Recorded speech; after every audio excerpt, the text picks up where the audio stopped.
మరి ఈరోజు hour of prayer కార్యక్రమాన్ని వీక్షిస్తానికి మీరు సిద్ధంగా ఉన్నారా? మరి ఈ లింక్ని మీరు లైక్ చేయండి, సబ్స్క్రైబ్ చేయండి, ఛానల్ని మీరు ఇతరులకు తెలియపరచండి.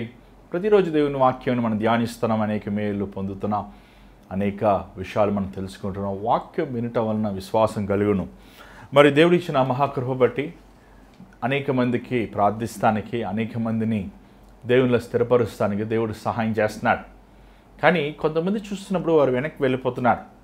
మరలా వారు అపవాది శక్తులతో పీడించబడతాం, అనారోగ్యాలకు బాధల్లో ఇక్కట్లు ఇరుక్కుంటాం, అప్పుల సమస్యల్లో, కుటుంబ సమస్యల్లో, మానసికమైన ఒత్తిడికి గురవుతాం. చాలామందిని చూసినప్పుడు ఎందుకు ప్రభువా వీరు ప్రార్థన చేస్తాం, వీరు స్వస్థత పొందారు, విడుదల పొందారు, మరలా వీరు పాప జీవితానికి, లోక జీవితానికి ఎందుకు వెళ్ళిపోయారు ప్రభువా అని వారి గురించి మొరపెట్టినప్పుడు దేవుడు బయలుపరిచింది ఏంటంటే, వారు విడుదల పొందినప్పటికీ వారి హృదయములు ఖాళీగా ఉండటం వలన, దేవుని వాక్యము వారి హృదయములు లేని వలన వారు సాతాను క్రియలకి, సాతాను శక్తులకి బానిస అవుతాం అనేది, పాపానికి బానిస అవుతాం అనేది గమనించాను.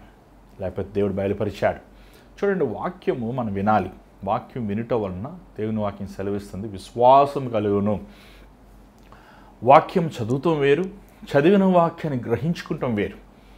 ఏమండి, మనం చూస్తున్నాం, ఆ ఇథియోపియా అధికారి తను వెళ్తున్నప్పుడు, యెషయా గ్రంథం చదువుతున్నప్పుడు ఫిలిప్ అడుగుతాడు, నువ్వు చదివే వాక్య భాగం నీకు అర్థమవుతుందా? అర్థం కావట్లేదు అన్నప్పుడు దానికి వివరణ చెప్తాం. ఆ వివరణ ప్రకారం తన హృదయాన్ని యేసుకిచ్చి రక్షించబడతాం. మరి ఆది సంఘములో, ఇథియోపియా దేశంలో సువార్తను ప్రకటిస్తానికి తనకు మూలకారకుడు ఆ అధిపతి అవుతున్నట్లు మనం చూడగలుగుతున్నాం. మరి ఈరోజు welcome you all to the hour of prayer. మరి ఈస్టర్ అయిపోయింది, చాలామంది సందడి అయిపోయింది, బ్యాక్ టు ద ఏమండి రెగ్యులర్ లైఫ్. జోష్ తగ్గిపోయింది, ఆసక్తి తగ్గిపోయింది. మరలా ఇంకా క్రిస్మస్ వరకు అలా ఈడ్చుకుంటూ వెళ్తుంటారు చాలామంది క్రైస్తవులు. మీరు కూడా అలా ఉన్నారా? చూడండి, ఈస్టర్ తర్వాత బైబిల్లో మనం అనేక సంగతులు చూడగలుగుతున్నాం. ఏంటండి మనం ధ్యానిద్దాం. మరి అందరూ రండి, మీరు రండి, కూడి రండి, మీ కుటుంబంతో దేవుని వాక్యం వినండి, బైబిల్ తెచ్చుకోండి, బైబిల్ చదవండి. కొంతసేపు దేవుని వాక్యం విన్నప్పుడు మీ హృదయంలో ఉల్లాసము, సమాధానము, మీకు నూతన హృదయము దేవుడిస్తానికి అవకాశం ఉంటుంది. మరి కార్యక్రమం వెళ్దామా? చిన్న ప్రార్థన. పరిశుద్ధమైన తండ్రి, దయగల ప్రభువా, మరొకసారి మరొక దినమున మరొక అవకాశం అనుగ్రహించినందుకు వందనములయ్యా. అయ్యా, నన్ను నీ సిలువ చాటు మరుగుపరిచి సమయంను ఆశీర్వదించు, నీ మాట నా నోట్లో ఉంచు, కృప చూపించు. యేసు నామమున అడుగుచున్నాం తండ్రి, ఆమేన్. మరి ఈరోజు లూకా సువార్త 24వ అధ్యాయము, లూకా సువార్త 24వ అధ్యాయము 13వ వచనం నుంచి చదువుదామండి. ఇదిగో, ఆ దినమందే వారిలో ఇద్దరు యెరూషలేమునకు ఆమడ దూరమున ఉన్న ఎమ్మయు అనొక గ్రామమునకు వెళ్ళుచు జరిగిన ఈ సంగతులన్నిటిని గూర్చి ఒకరితోనొకరు సంభాషించుచుండిరి. వారు సంభాషించుచు ఆలోచించుకొనుచుండగా యేసు తానే దగ్గరకు వచ్చి వారితో కూడా నడిచెను. అయితే వారాయనను గుర్తుపట్టలేకుండా వారి కన్నులు మూయబడెను. ఆయన, మీరు నడుచుచు ఒకరితో ఒకరు చెప్పుకొనుచున్న ఈ మాటలేమని అడుగగా వారు దుఃఖముక్కులై నిలిచిరి. చదవండి. వారిలో క్లయూప అనువాడు యెరూషలేములో బస చేయుచుండి ఈ దినములలో అక్కడ జరిగిన సంగతులు నోవొకడవై ఎరుగువా అని ఆయనను అడిగెను. ఆయన అవి ఎవని వారిని అడిగినప్పుడు వారు నజరేయుడైన యేసును గూర్చిన సంగతులే. ఆయన దేవుని ఎదుటను ప్రజలందరి ఎదుటను క్రియలలోనూ వాక్యములోనూ శక్తిగల ప్రవక్త అయి ఉండెను. మన ప్రధాన యాజకులను, అధికారులను ఆయనను ఎలాగూ మరణశిక్షకు అప్పగించి సిలువ వేయించిరో నీకు తెలియదా? ఇశ్రాయేలును విమోచింపబోవాడు ఈయనే అని మేము నిరీక్షించి ఉంటిమి. ఇదిగాక ఈ సంగతులు జరిగి నేటికి 3 దినములాయెను. అయితే మాలో కొందరు స్త్రీలు తెల్లవారగానే సమాధి యొద్దకు వెళ్ళి ఆయన దేహమును కానక వచ్చి, కొందరు దేవదూతలు తమకు కనబడి ఆయన బ్రతికియున్నాడని చెప్పిరని మాతో చెప్పి మాకు విస్మయము కలుగజేసిరి. చాలు. ఇక్కడ మనం చూసినట్లయితే ఎమ్మాయు అనే ఈ ప్రాంతానికి వెళ్తున్నారు. ఈ ఎమ్మాయు అనే ప్రాంతం, ఈ విలేజు ఏమండి, ఇది యెరూషలేము నుంచి 7 మైళ్ళు లేకపోతే 11 కిలోమీటర్లు. ఏమండి, వీరు నడుచుకుంటూ వెళ్తున్నప్పుడు వీరిద్దరు, మరి ఇది లూకా గారు మరలా సువార్తను రాస్తున్నప్పుడు, ఎందుకంటే వీరిద్దరు కూడా యేసుప్రభు శిష్యులు అయ్యారు. వారిద్దరు సేవలు చేశారు, వారిద్దరు ప్రభు కోసం బ్రతికారు. వారి పేర్లు మనము బైబిల్లో లేకపోయినప్పటికీ మనము చరిత్రలో మనం చూడగలుగుతున్నాం. ఇక్కడ ఈ ఎమ్మాయు ప్రాంతంలో వీరు నడుచుకుంటూ వెళ్తున్నప్పుడు వీరు సంభాషిస్తున్నారు. దేన్ని సంభాషిస్తున్నారు? అక్కడ చూస్తున్న ఒక అతను పేరు రాయబడి ఉంది, చూడండి 18వ వచనం. క్లయోపా. ఇక్కడ చూసినట్టు ఈ క్లయోపా అనే వ్యక్తి వారు నిరాశతో ఉన్నట్లు మనం చూడగలుగుతున్నాం. ఎందుకంటే యేసు ప్రభు ఎవరిని బాధ పెట్టలేదు, ఎవరికి హాని చేయలేదు. ఇంకా చెప్పాలంటే ఆయన అందరికీ మేలు చేశారు. కుంటివారికి కళ్ళు ఇచ్చారు, చెవిటివారికి చెవులు ఇచ్చాడు, మగవారిని మాట్లాడింప చేయగలిగాడు. ఏమండి, నడవలేని వారిని, కుంటివారిని నడిపించారు. అంత మాత్రం కాకుండా ఆయన అనేక మందిని స్వస్థపరిచాడు, అనేక మందిని బాగు చేశాడు. అంత మాత్రం కాదు, ప్రభు 5 రొట్టెలు 2 చేపలు ఆశ్చర్యమైన కార్యాలు చేశాడు. యేసు ప్రభు ఈజ్ ద హ్యాపెనింగ్ మూమెంట్. ఏమంటే 3.5 సంవత్సరాల్లో ఆ రోజు గలిలియా ప్రాంతము, చుట్టుపక్కల ప్రాంతంలో ప్రభు చేసిన కార్యాలు ఒక హాట్ టాపిక్, న్యూస్ హెడ్లైన్స్. యేసు ప్రభు చేసిన ఏమండి సుర కార్యాలు, అది మనుషులు విని ఆశ్చర్యపోయే రీతిగా ప్రభు జీవించాడు. కానీ ప్రభు శిలువ మరణము అది ఎంతో ఒక కఠినమైనది. వారు సిలువ వేయమని అని ఆ రోజు కొంతమంది ఆడ కేకలు వేసినప్పటికీ దానిని జీర్ణించుకోలేకపోయారు చాలామంది. అయ్యో, ప్రభు ఇంత గొప్పవాడు, ప్రభు ఇంత శక్తిమంతుడు, ఆయన మాట్లాడినట్లు ఏ బోధకుడు మాట్లాడలేదు, ఆయన బోధించినట్లు ఏ యజమానుడు, ఏమండి మత గురు ప్రకటించలేదు అని ప్రభు బోధను, ప్రభు జీవిత విధము, ప్రభు చేసిన ఆశ్చర్యమైన కార్యములు అవి ఎంతో ఒక విశేషమైనవి అని ఆ రోజు మనం చూడగలుగుతున్నాం. కానీ ప్రభు మరణించినప్పుడు అది చాలా దుఃఖమైన విషయం. ఇంకో మాటలో చెప్పాలంటే ఆ దుఃఖం నుంచి అనేక మంది ప్రభువుని యథార్థముగా ప్రేమించిన వారు, రహస్యముగా ప్రేమించిన వారు, ప్రభువు చేసిన ఆశ్చర్యమైన కార్యముల్ని, శూర కార్యముల్ని, ప్రభువు చేసిన ఉన్నతమైన కార్యముల్ని వారు గ్రహించుకునేప్పటికీ వారు బహిరంగంగా ఒప్పుకోలేకపోయారు. ఎందుకంటే ఆ రోజు ఆ మత బోధకులైన యూదా మత బోధకులు ప్రభువుని బహిరంగంగా హింసిస్తాము, విమర్శిస్తాము. వారు చేసిన విధము చూసి వారు దాంట్లో ప్రభువునికి వారు బయలుపరచలేని విధముగా ప్రభు చేసిన కార్యాలు వారు బహిరంగంగా ఇతరులకు బయలుపరచలేని విధంగా వారు రహస్యముగా దేవుని వెంబడిస్తాం మనం చూడగలుగుతున్నాం. మరి ఈ కెలోఫా అని ఇంకొక వ్యక్తి అలాంటి వారని నమ్ముచున్నాం. అక్కడ మనం చూసినట్లయితే అక్కడ చూడండి అన్న ఒకసారి, ఇక్కడ అక్కడ మనం చూసినట్లయితే ఈ వ్యక్తి వీరిద్దరూ సంభాషిస్తున్నప్పుడు ప్రభు మరణిస్తాము, ప్రభు సమాధి ఖాళీగా ఉంటాము, అంత మాత్రమే కాదు, వారు సంభాషిస్తున్నప్పుడు వారు ఆ స్త్రీలు అక్కడికి వెళ్ళి సమాధి ఖాళీగా ఉంటాము ఆ విషయము అనేక మందికి వారు తెలియపరుస్తాము మనం చూసినప్పుడు అది వారు ఒక వింతగా సంభాషిస్తున్నారు, వింతగా వారు మాట్లాడుకుంటున్నారు, వింతగా వారు ఒకరితో ఒకరు అక్కడ జరిగిన కార్యముల్ని వారు సంభాషిస్తున్నారు. ఆ సంభాషణలో ప్రభు పాలు పొందినట్లు మనం చూడగలుగుతున్నాం. ఇప్పుడు గమనించండి, ప్రభు మహిమ శరీరములో ఉన్నాడు, మానవదారిగా లేడు. మహిమ శరీరముగా ఉన్నప్పుడు ఆయన అసలైన రూపము మరుగు చేయబడినది. ఆయన వారు గుర్తించలేని రీతిగా ప్రభు తన రూపముని బయలుపరచలేదు. ప్రభు వారు ఏంటి సంభాషిస్తున్నారో ప్రభు వినాలని ఆశించాడు. చూడండి, ఈరోజు మనం ఎన్నెన్నో మాటలు మాట్లాడుతుంటాం. పొద్దుట లేస్తే మనుషులతో మాట్లాడతాం, ఫోనుల్లో మాట్లాడతాం, ముఖాముఖిగా మాట్లాడుతుంటాం. కొన్నిసార్లు చాలామంది వారు ఉత్తరముల ద్వారా మాట్లాడుకుంటారు. కొంతమంది ఏమండి పాత రోజుల్లో అయితే పావురానికి రాసి ఆ ఉత్తరం కట్టి ఆ పావురానికి ఏమండి కాలు కట్టేసి అలా మాట్లాడుతుంటారు. ఈరోజు వాట్సాప్లో మాట్లాడుతున్నారు. కానీ ప్రభువు మనం మాట్లాడుకునే మాటలు ఏం మాట్లాడుతున్నారు అనేది ప్రభువు గమనించి వింటున్నాడు అనేది మనం జ్ఞాపకం చేసుకోవాలి. అవి మంచి మాటలైనా చెడ్డ మాటలైనా, అవి విశ్వాసపూర్వకమైన మాటలైనా, అవి అవిశ్వాసమైన పూర్వకమైన మాటలైనా, అవి దేవుని శక్తితో ఉన్న మాటలైనా లేకపోతే సాతాను మాటలైనా, ఏ మాటలైనప్పటికీ మన మాటలు ఎలాగుంటాయి అనేది చాలా ముఖ్యమైనదండి. చూడండి, నువ్వు చాలాసార్లు ఈరోజు మనం దేవుని బిడ్డలం అయ్యాక రక్షించబడి బాప్తిసం తీసుకున్నాక మన మాటలు ఎలా ఉంటున్నాయి తెలుసా? అవిశ్వాసమైన మాటలు, నిరాశ మాటలు, కృంగిన మాటలు. చూడండి, ఎవరైనా మన దగ్గర ఎదుటి వ్యక్తి గురించి మంచి చెప్తారా?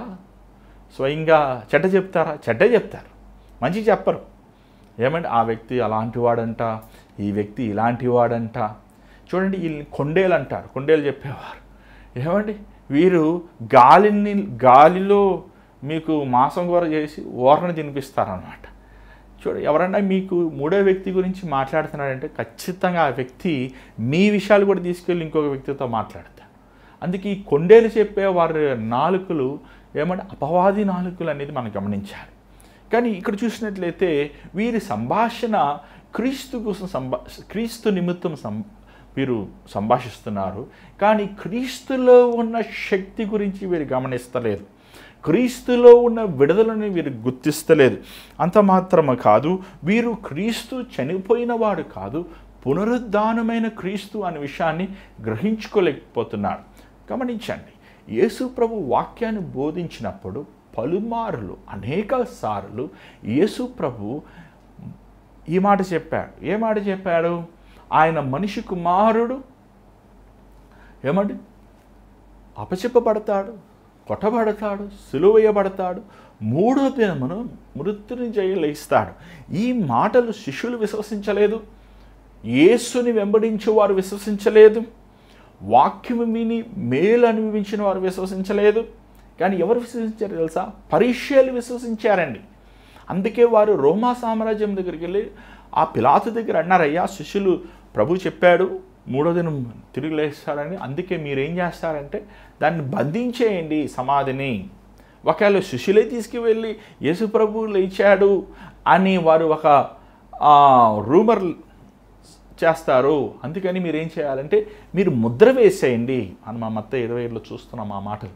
వారు అలా ముద్దలు చచ్చిపోయిన సమాధికి బండకి, అది ఆ బండ 1500 కేజీల బండ. మనం చిన్న బండలు కాదు, ఒక 1500 కేజీల బండను తొలగించాలంటే కనీసం ఒక 12 మంది 13 మంది బలమైన వారు కావాలి. కానీ దానికి మళ్ళీ ఆ సంఖ్యలు వేసి ఆ బండకి ఒక ముద్ర వేసి మరలా ఏమండి ఆ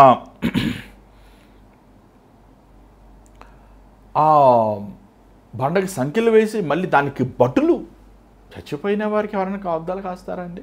మన ఊర్లో ఎంతోమంది అధికారులు మరణించారు, ఎంతోమంది సీఎం, ప్రైమ్ మినిస్టర్స్ ఏమని వారందరూ మరణించారు. కానీ వారందరికీ చచ్చిపోయాక ఎవరైనా ఏమైనా సెక్యూరిటీ ఇస్తారండి? ఏమోరు, ఎవరన్నా వెళ్ళి చూడొచ్చు. కానీ ఇక్కడ ప్రభు చచ్చిపోయిన దేహానికి ఆ సమాధికి సెక్యూరిటీ ఇచ్చారు.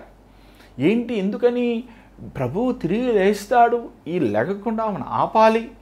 ఏమండి, ఆయన సమాధిలోనే ఉండాలి, ఆయన తిరిగి లేస్తే మాకు ఇబ్బంది అని వారు ఆలోచించారు.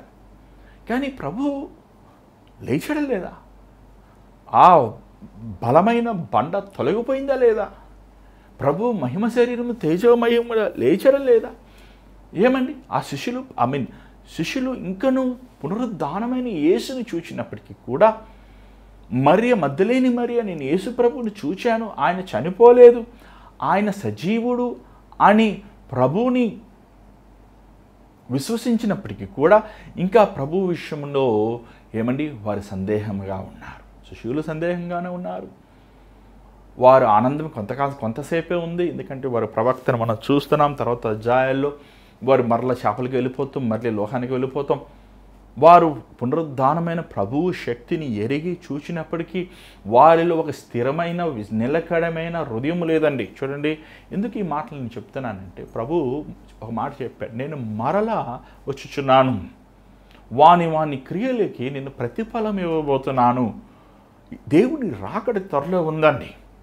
ఈరోజు మనుషులు అది మర్చిపోతున్నాం.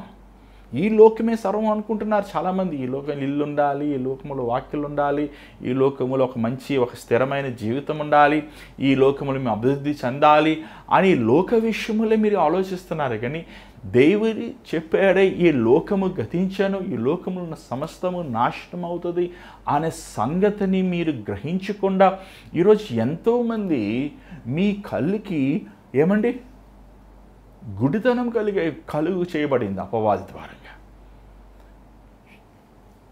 ప్రభు ఈ సంభాషణ వింటున్నప్పుడు ఆయన ఎంతో బాధ కలిగిందండి, ఆయనకి వేదన కలిగింది.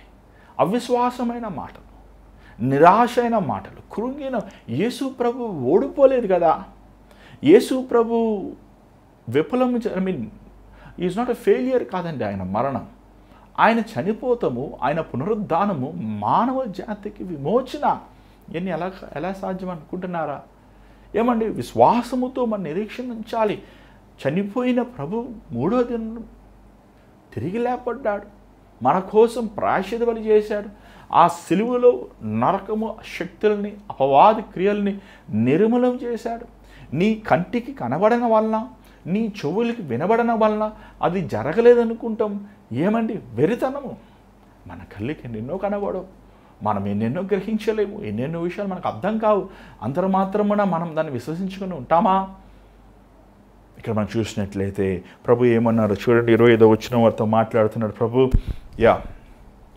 అందుకు ఆయన అవివేకులారా, ప్రవక్తలు చెప్పిన మాటలన్నిటినీ నమ్మని మందమతులారా. ఏమంటే తిడుతున్నాడు ప్రభు.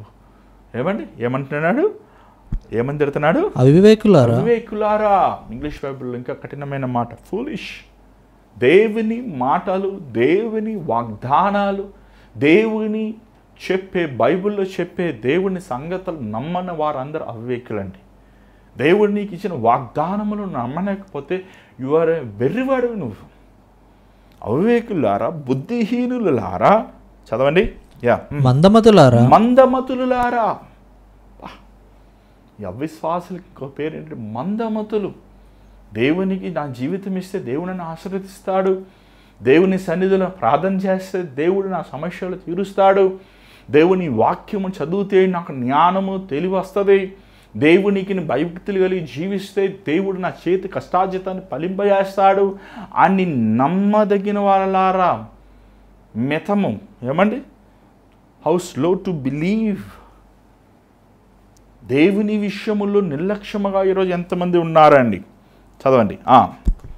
క్రీస్తు ఇలాగు శ్రమపడి తన మహిమలో ప్రవేశించుట అగత్యము కాదా అని వారితో చెప్పి, మోషేయు సమస్త ప్రవక్తలను మొదలుకొని లేఖములన్నిటిలో తన్ను గూర్చిన వచనముల భావము వారికి తెలిపెను. చూడండి, బైబిల్ అంతా, బైబిల్లో ఉన్న 66 పుస్తకాలు, it is pointing to one person, ఒక్క వ్యక్తే, యేసు ప్రభు.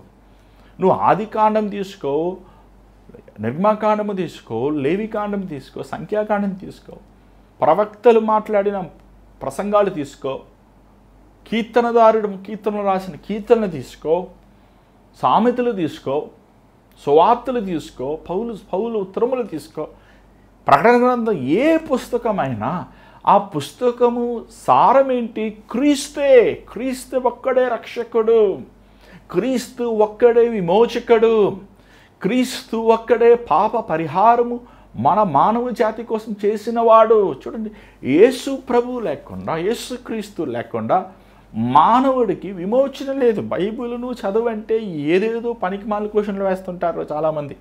కయ్యానికి భార్య ఎవరు? ఏమండి? సౌలుతో మాట్లాడింది ఎలా మాట్లాడాడు సమూయేలు అని పిచ్చి పిచ్చి వాటివి, అనవసరమైన వాటివి, వ్యర్థమైన వాటి మీద ధ్యాస ఉంచుతారు. చూడండి, బైబిల్లో సారం ఏంటంటే నీ దృష్టి క్రీస్తు మీద ఉండాలి. ఎందుకంటే king is the king of kings and lord of lords. సర్వాధికారం కలిగిన వాడు యేసు ప్రభు. అన్ని నామముల కంటే ఉన్నతమైన నామం. ప్రతి మోకాలు ఆయనకి వంగాలి, ప్రతి నాలిక ఆయన నామము ఉచ్చరించాలి.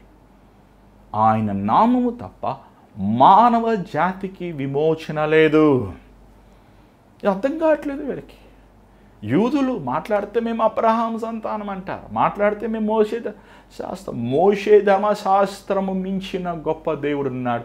చెప్పాలంటే మోషే ధర్మశాస్త్రముని ఇచ్చిన వాడు, ఆల్ఫా ఒమేగా అన్నవాడేవాడు. యేసు క్రీస్తుని, యేసు ప్రభువుని బైబిల్లో మనం చూసినట్లయితే ఆయన జీవించినప్పుడు యేసు ప్రభు విలువను ఒక్క వ్యక్తి మాత్రమే గుర్తించిందండి. సీరియస్గా, అది కూడా స్త్రీయే, పురుషులు కూడా కాదు, శిష్యులు అసలే కాదు. ఎవరు తెలుసా అది? మరియా. మరియా యేసు ప్రభు పాదముల దగ్గర తనకు విలువైన అమూల్యమైన తన అత్తర్ని కుమరించుడు. మనం ఎప్పుడైనా ఒక వ్యక్తిని మనం గుర్తించినప్పుడు, మనం ఎప్పుడైనా ఒక వ్యక్తిని విలువగా ఎంచినప్పుడు ఆ వ్యక్తికి మనం విలువైనది ఇస్తాం. కయ్యేను దేవుడికి శపితమైనవి ఇచ్చాడు. ఏబేలు గొర్రెలింట్లో శ్రేష్టమైన గొర్రెని దేవుడికి ఇచ్చాడు. ఎందుకు తెలుసా? దేవుణ్ణి విలువగా ఎంచాడు. నువ్వు విలువ ఎంచుతున్నావా? నువ్వు అనుకున్న నీ ఆలోచనల ప్రకారము, నీ స్టాండర్డ్స్ ప్రకారం దేవుడు కాదండి ఆయన. శూన్యముని సృష్టిని చేసిన వాడు. ఏమండి, సూర్యుడే చాలా పెద్దది, చాలా పెద్ద ప్లానెట్, లేకపోతే పెద్ద స్టార్ అని చెప్తుంటారు. కానీ మన సోలార్ సిస్టమ్, కానీ సూర్యుడిని మించి కొన్ని కోట్ల రెట్లు పెద్దవి ఉన్నవి అని ఈరోజు సైంటిస్టులు కనిపెడుతున్నాడు. అంటే ప్రభువు హస్తము ఎంత గొప్పది, ఆయన ఎంత ఉన్నతమైన వాడు, ఆయన ఎంత శక్తిమంతుడు, ఎంత బలవంతుడండి ఆయన. ఏమంటే ఇంగ్లీష్ బైబిల్ చూసినట్టే హీ హోల్డ్స్ 7 స్టార్స్ అని ఉంది, 7 సన్స్ అని లేదు. ఏమంటే నక్షత్రములను రాయబడింది, సూర్యుడని లేదు. నక్షత్రం అనేది సూర్యుడి కంటే 1000 కోట్ల రెట్లు పెద్దదే నక్షత్రం. అదేంటూ 7 ఆయన హస్తములో ఉన్నాయంటే ఎంత పెద్దవాడు దేవుడు. అసలు మానవుడికి అందలేడనండి. మానవుడు ఎంత తపస్సు చేసినా ఆయన ఉన్నతమైన ఏమండి స్వభావం కానీ, ఆయన గుణము కానీ, ఆయన రూపము కానీ గ్రహించుకోలేడు. కానీ దేవుడు మానవుణ్ణి ప్రేమించాడు. నిరంతరమైన పాపములకు నియమించబడిన మన కోసం మానవదారై, ఏమంటే యేసుప్రభు బోధన మీరు వింటే, ఈరోజు మాలాంటి పాస్టర్లు ఏదో బోధిస్తుంటారు, అదిగో చూడు, ఇదిగో చూడు, ఏమంటే అర్థమయ్యేలా చెప్పరు చాలాసార్లు. కానీ యేసుప్రభు ఆ రోజు సామాన్యమైన సంగతులను తీసుకుని గొప్ప మర్మములు, మధురమైన సంగతులను బోధించారండి. ఏమంటే విత్తువాడు ఉపమానం మనం చూస్తున్నాం. అనేక ఉపమానములు ప్రభు తీసుకొని సమానమైన వారికి, సమానమైన ప్రజలు, పిల్లలకి కూడా అర్థమయ్యే రీతిగా ప్రభు వాక్యమును బోధించాడండి. ఎంత గొప్పవాడు, ఎంత గొప్ప జ్ఞాని. ఈ పరిచయాలు ఎంత చీప్ వారంటే అసలు అంత గొప్ప దేవుణ్ణి పట్టుకుని వారు ఎంత బుద్ధిహీనమైన ప్రశ్నలు వేశారో మనం చూస్తున్నాం. చూడండి, నువ్వు దేవుని దగ్గరికి వచ్చినప్పుడు నువ్వు ప్రశ్నలతో రావద్దు. ఒకసారి నేను ఒక యూత్ మీటింగ్కి వెళ్ళాల్సి వచ్చింది. ఆ యూత్ మీటింగ్లో చాలామంది సాఫ్ట్వేర్ ఇంజనీర్లు, ఎంతోమంది చదువుకున్న పిల్లలు, ఇంజనీర్ స్టూడెంట్స్, డాక్టర్స్ అందరూ ఉన్నారు. అక్కడ ఒక బోధకుడు, ఒక ఆయన వారందరికీ ఏమంటే యేసుప్రభు గురించి చెప్పాలని చెప్పి వారి పుస్తకాల్లో ఉన్న ఏదేదో థియరీస్, ఏమంటే ఆల్బర్ట్ ఐన్స్టైన్లా చెప్పాడు, ఈయన ఇలాగ చెప్పాడు, ఆయన ఇలాగ చెప్పాడు అని చెప్పి ప్రభువుని ప్రూవ్ చేస్తానికి ట్రై చేస్తున్నాడు. నిజంగా నాకు కొంచెంసేపు అర్థం కాలేదు. అసలు మానవుడికి జ్ఞానం ఇచ్చిన వాడు దేవుడు, మానవుడిని సృష్టించిన వాడు దేవుడు కదండి. ఆయన నువ్వు అర్థం చేసుకోవాలనుకుంటున్నావు, ఎలా కుదురుతుంది? ఏమంటే నువ్వు విశ్వాసముతోనే రావాలి. నీకు ఎంత అలాంటి మూర్ఖమైన వారికి ఎంతసేపు మనం వాదించినా వారికి అర్థం కాదండి. ఎందుకంటే వారి గుడ్డితనము, ఈ లోకదేవత వారికి గుడ్డితనం కలుగు చేసింది. నువ్వు క్రీస్తు దగ్గరికి వచ్చినప్పుడు విశ్వాసముతో రావాలి.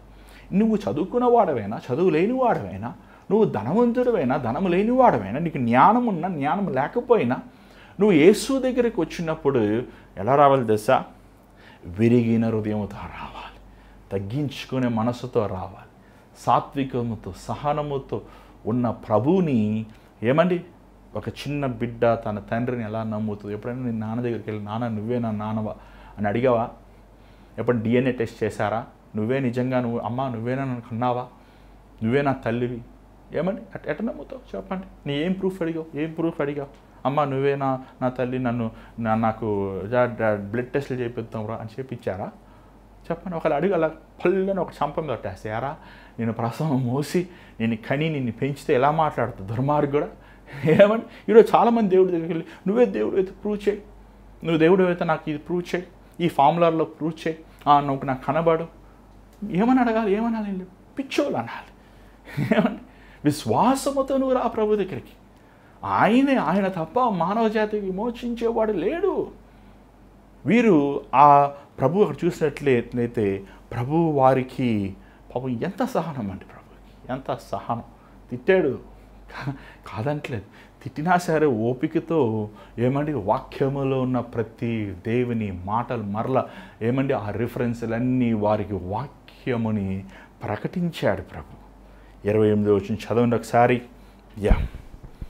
ఇంతలో తాము వెళ్ళుచున్న గ్రామము దగ్గరకు వచ్చినప్పుడు ఆయన ఇంకా కొంత దూరము వెళ్ళినట్లుగా ఆగపడగా వారు సాయంకాలము కావచ్చినది, ప్రొద్దుగురుంకినది, మాతో కూడా ఉండమని చెప్పి ఆయనను బలవంతము చేసిరు గనుక ఆయన వారితో కూడా ఉండుటకు లోపలికి వెళ్ళెను.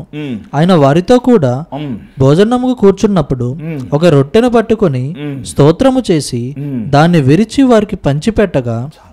ఏమండి అసలు యేసుప్రభు స్టైల్ చూడండి. భోజనం చేస్తే ప్రార్థన చేసుకుంటారా? అన్నం వాళ్ళు రొట్టె అంటే ఆ రోజుల్లో ఆ యూదులు ఆ కాలంలో రొట్టె తింటారండి. మరి మనం ఏం తింటామని అన్నం తింటాం. ఏమంటే అదే మీరు ఇటాలియా వెళ్తే ఏదో నూడిల్స్ తింటారు. ఏమంటే ఒక్కొక్క దేశం ఒక్కొక్క ఆహారం. అక్కడ రొట్టె అనేది మనం ఎందుకు ప్రభు భావించాడంటే ఆ ప్రాంతంలో వారు రొట్టె తింటారు.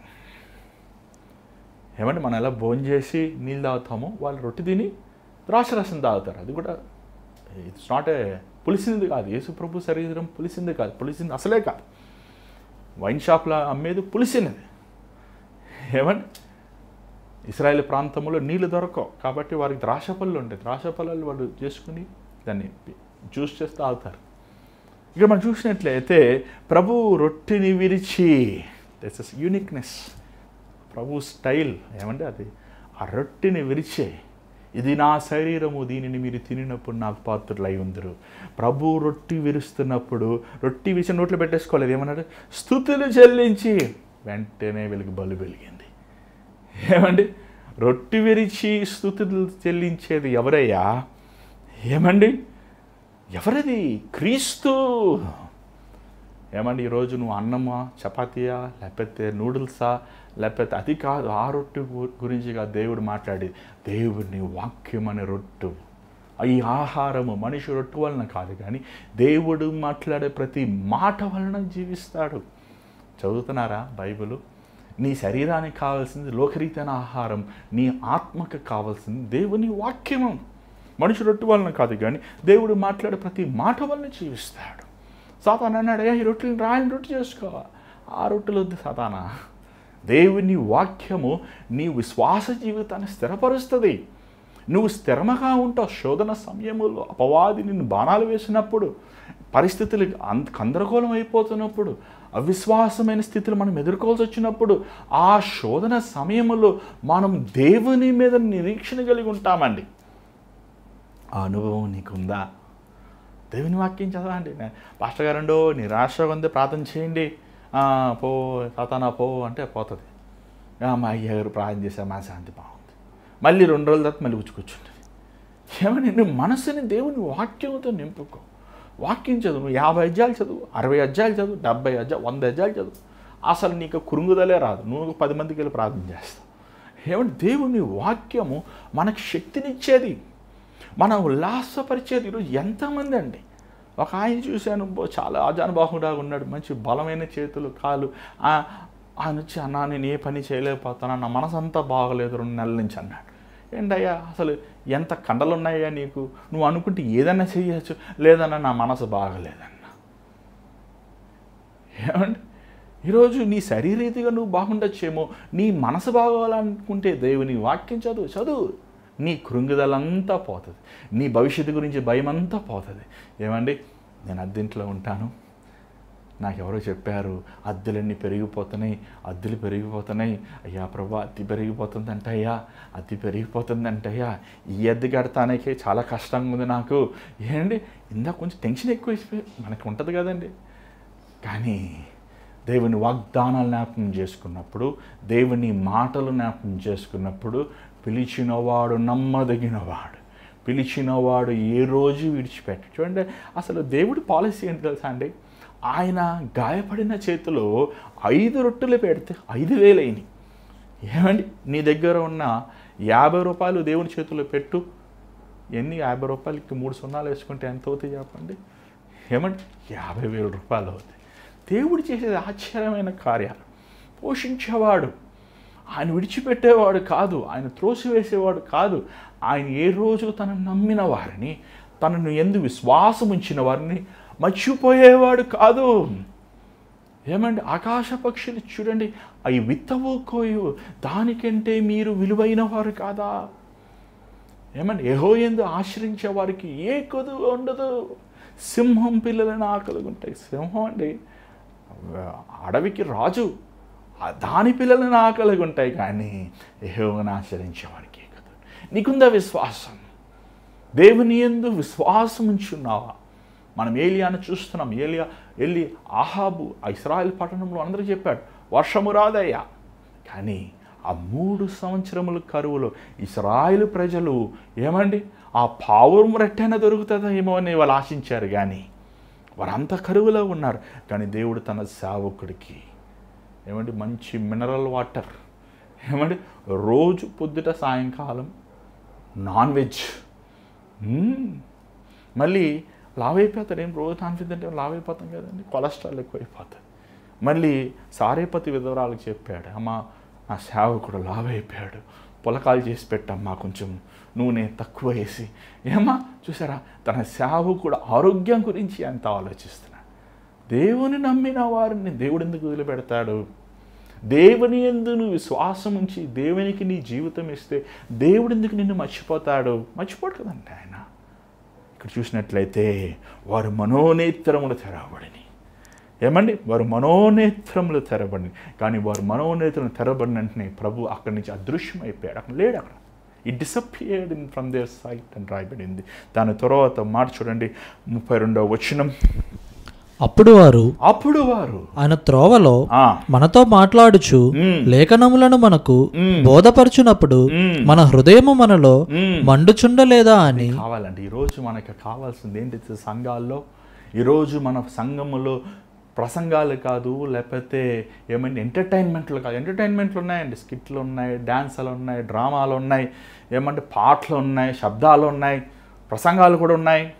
ఎన్ని వేస్ట్ అండి. గుండె మండాలి. ఏమండి, మీరు థర్మల్ స్కాన్ చేసేటప్పుడు చచ్చిపోయేవాడికి బతికిన వాడికి వ్యత్యాసం ఏంటి తెలుసా? చచ్చిపోయిన వాడికి లోపల వేడి ఉండదు, మంట ఉండదు, అగ్ని ఉండదు. బతికే వాళ్ళు అగ్ని ఉంటుంది. ఏమండి, ఆయన మాట్లాడుతున్నప్పుడు మన గుండెలు మండలేదా? ఈరోజు నీ గుండె దేవుని కోసం మండుతుందా? నువ్వు ఆత్మీయంగా సజీవుడిగా ఉన్నావా? నువ్వు మోకరించి ప్రార్థన చేయగలుగుతున్నావా? నువ్వు మోకాల మీద దేవుని సన్నిధిలో ఒకప్పుడు చేతులెత్తి కన్నీరు కార్చే నువ్వు ఈరోజు అదే స్థితిలో ఉన్నావా? గంటల తరబడి బైబిల్ చదివే నువ్వు ఈరోజు నువ్వు బైబిల్ చదవగలుగుతున్నావా? చిన్న అబద్ధం ఆడితే మనస్సాక్షి గుచ్చుకుని మరలా వెళ్ళి సారీ చెప్పి సత్యంను మాట్లాడి నువ్వు ఈరోజు అలాంటి యథార్థమైన జీవితం నీలో ఉందా? ఒక చెడు ఆలోచన, ఒక మోహపు చూపు వస్తే ప్రభువా నేను ఎంత ఘోరమైన పాపం చేశాను అని దేవుని సన్నిధిలో కన్నీరు కార్చి ఒప్పుకుని నువ్వు ఈరోజు నీ గుండె మండుతుందా? క్రీస్తు కోసం, దేవుని కోసం మండుతుందా? దేవుని సన్నిధిని ప్రేమిస్తున్నావా? దేవుని వాక్యమును ప్రేమిస్తున్నావా? దేవుని యందు నువ్వు భయభక్తులు కలిగి ఉన్నావా? నీ గుండె మండుతుందా? ఈరోజు యేసుప్రభు మన కోసం పునరుద్ధరణ అయ్యి ఉన్నాడు. ఆయన సమాప్తమైనది, ఆయన సమస్తం మన కోసం సిద్ధపరిచాడు. ఇదిగో నేను త్వరగా వచ్చిచున్నాను, వాని క్రియల పట్ల ప్రతిఫలం ఇవ్వబోతున్నాను అంటున్నా. కానీ ఈరోజు నువ్వు మండుతున్నావా? ఏదో అప్పుడు మండానండి 18 సంవత్సరాల ముందు, నేను రక్షించబడినప్పుడు నేను ప్రార్థన చేస్తే, అప్పుడు నేను బైబిల్ తీసి చదువుకుంటే, అప్పుడు మందిరానికి వెళ్ళి మొదట్లో నేను కూర్చుంటే, అప్పుడు కాదు, ఇప్పుడు సంగతి చెప్పు. ఇప్పుడు ఎలా ఉన్నావు? ఇప్పుడు దేవుడు అంటే వైరాగ్యముగా ఉన్నావా? ఇప్పుడు దేవుని కోసం యథార్థముగా నువ్వు జీవిస్తున్నావా? నీ జీవితంలో క్రీస్తు తప్ప వేరే దేన్ని నువ్వు ముందు పెట్టుకోకుండా ఆయనకే నువ్వు సాగిలపడి ఉన్నావా? ఒకసారి ఆలోచించు ప్రియమైన దేవుని బిడ్డలారా, ఆలోచించు. ఇదిగో ఈరోజు మన జీవితంని మనం సరిచేసుకోవాల్సిన అవసరం ఉంది. ఈరోజు నామక వయసుకు క్రైస్తవులు అయిపోయాము. ఏదో తల్లిదండ్రులు క్రైస్తవులు కాబట్టి క్రైస్తవులుగా ఉన్నారు చాలామంది. ఏదో యేసుప్రభు ఏదో అప్పుడు నమ్ముకుంటే ఉద్యోగం వచ్చింది కాబట్టి క్రైస్తవులుగా ఉన్నారు. యేసుప్రభు నమ్ముకుంటే కార్యం జరిగిందండి, అందుకే మేము ప్రభువు నమ్ముకున్నాం అని కొంతమంది ఉన్నారు. కానీ నువ్వు క్రీస్తు కోసం తలంటి నుంచి అరిపాదముల వరకు ఆయన రక్తముతో కడగబడి మచకైన పాపం కూడా లేకుండా పవిత్రమైన జీవితం నువ్వు జీవిస్తున్నావా? ఒకసారి ఆలోచించు. ఒకసారి నీ జీవితం ఈరోజు సరి చేసుకో దేవుని ఎదుట. నిన్ను నువ్వు కడుక్కో. దాని తర్వాత మనం చూస్తున్నాం వీరిద్దరు గొప్ప సేవకులు అయిపోయారు. ఆది సంఘములో వీరు ఉన్నతమైన సేవ చేశారు, మామూలు సేవ కాదు. వీరిద్దరూ ఆది సంఘములో వీళ్ళకి పిల్లలు దేవుని మందిరంలో ఉపచారం సేవ చేసినట్లు, దేవుని రాజ్యము కట్టినట్లు మనం చూస్తున్నాం. ఎందుకంటే ఆ మంట వారితో ఆగిపోలేదు. ఆ మంట అప్పుడు ఆగిపోలేదు. ఆ మంట తరతరములు వాళ్ళ పిల్లలకి క్రీస్తు కోసం వైరాగ్యముగా కావాలంటే హతసాక్షులుగా వారు మారారు. ఈరోజు నీ జీవితం యేసయ్యకి ఇస్తావా? నీ బ్రతుకు యేసయ్యకి సమర్పించుకుంటావా? ఈరోజు ఎన్నోసార్లు నిబంధన చేస్తావు, ఎన్నోసార్లు ప్రభు కోసం ఉంటానని చెప్పి వెనక్కి వెళ్ళిపోయావే.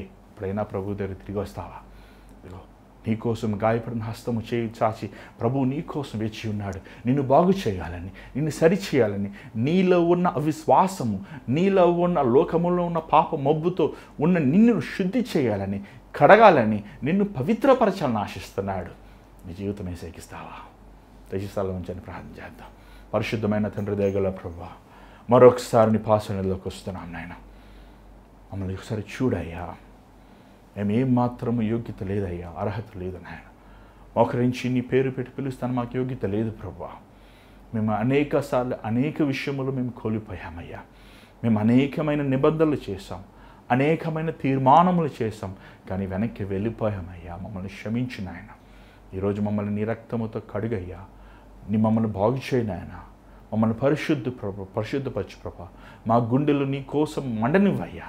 నీ స్వార్థ సేవ విషయములో, నీ పరిచర్య విషయములో, ఆత్మలు రక్షించే విషయములో, నీ కోసం యథార్థముగా సత్యముగా మాట్లాడే విషయములో, నీ కోసం నైనా కరెక్ట్గా ఉండే విషయములో నైనా మేము మండివారుగా, అనేక వేల లక్షలాది మందిని ప్రభావితం చేయవారుగా నీ ముందు నిలబడినప్పుడు బలానమ్మకమైన మంచి దాసుడా అని నీ ద్వారంగా మెప్పించుకున్న యోగ్యత మాకు దయచేయనాయన.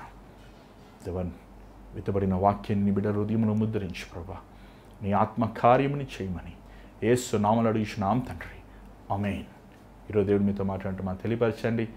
మీ ప్రార్థన అవసరాలు స్క్రీన్ కనబడుతున్న నెంబర్కి మీరు కాల్ చేయొచ్చు. 8939392139. మీరు వాట్సాప్ చేయొచ్చు, వాయిస్ మెయిల్ పంపించవచ్చు.